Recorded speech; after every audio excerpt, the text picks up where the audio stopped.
ఓజీయా సినిమాలు చేసే టైం ఉందంటారా? ఎలాగా మాట ఇచ్చాం కాబట్టి ముందు ఒక 3 నెలలు మీ కనీసం మీరు నన్ను తిట్టకూడదు, కనీసం ఒక్క రోడ్డు గుంతలు కూడా వేయలేదని తిట్టకూడదు కదా మీరు నన్ను. కనీసం గ్రామాలకి కొత్త రోడ్ల కంటే ముందు రోడ్లు గుంతలు పూడ్చి పాట్ హోల్స్ పూడ్చి మళ్ళీ మీరు తిట్టకూడదు కదా. నిన్ను ఎన్నుకుంటే మళ్ళీ నువ్వు వెళ్ళి ఓజీ చేస్తామని మనల్ని క్యాజీ అంటే మరి నేనేం చెప్పను.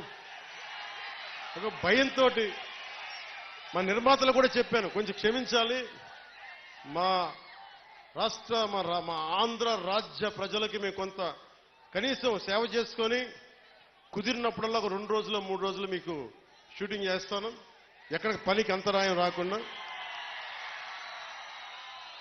ఓజీ చూద్దరు గారు బాగుంటుంది.